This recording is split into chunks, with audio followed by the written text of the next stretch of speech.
Hello everyone, this is Ruby Yadav and I am a legal intern at Lexis and Company.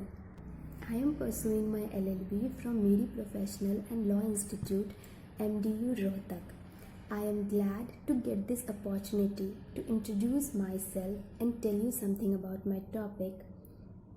Now, today's topic is the part 2 of the previous one, which is the domestic violence in the India. Now, in my previous video, I have mentioned what is the domestic violence and what are the sort of causes behind the domestic violence and how it is protected under the Domestic Violence Act. Now, in the series of the leading cases, I have mentioned in my previous video that what is the shared house which is defined under the Domestic Violence Act 2005. Now, in this video, we are gonna discuss about some of the other leading cases so that it will help in clearing the concept of the Domestic Violence Act. Now, women in live-in relationship protected under the Domestic Violence Act. So on this statement there is one case, that is the D. Veluswamy versus D. Pachiammal.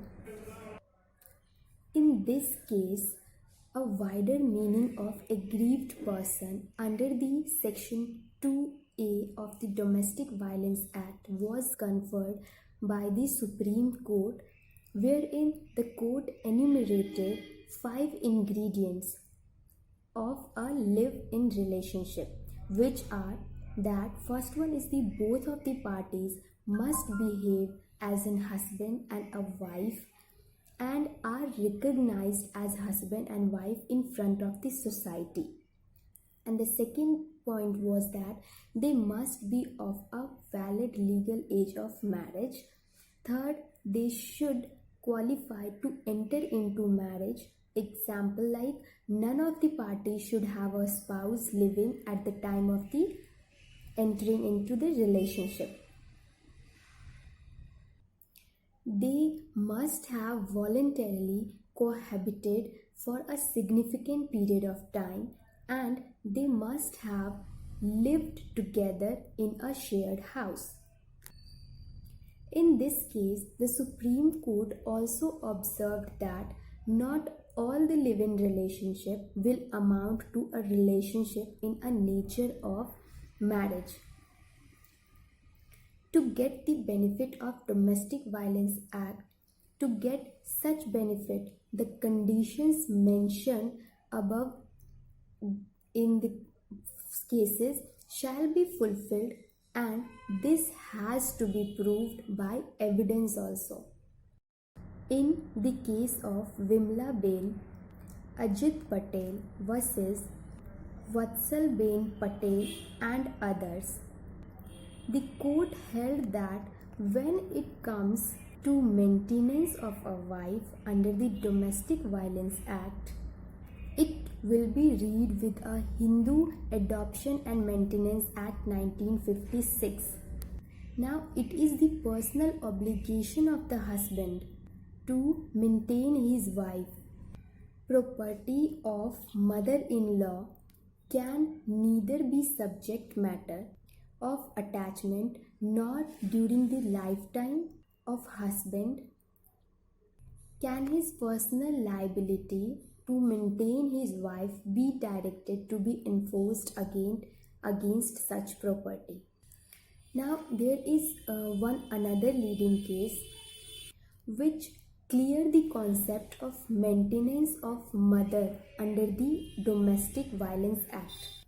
In the case of Ganesh versus the state of Maharashtra, the Bombay High Court in an application preferred by the mother for the maintenance and medical expenses under the Domestic Violence Act and the Hindu Adoption and Maintenance Act 1956 against her son and grandson has held that grandson would have been liable to pay maintenance to grandmother under the Section 22 Clause 1 of the Hindu Adoption and Maintenance Act 1956, provided their father had not been alive and not capable of paying maintenance. There is another question arises that against whom can the complaint be filed? Can the complaint will file under the Domestic Violence Act? This issue has often remained a controversial one, as Section 2Q of the Domestic Violence Act defines respondent as any adult male person who is or has been in a domestic relationship with the aggrieved person and against whom the aggrieved person has sought any relief under the Act. This Act provided that an aggrieved wife or female living in a relationship in a nature of a marriage may also file a complaint against a relative of a husband or the male partner. Now, in this case, the Supreme Court put to rest of the issue by holding that the provision of Section 2Q of the Domestic Violence Act does not exclude female relatives of the husband or male partner from the ambit of a complaint that can be made under this provision.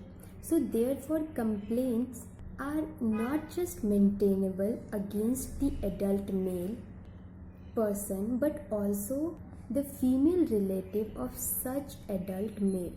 So I hope this video must have cleared some of your doubts related to the domestic violence and the cases arises regarding this concept.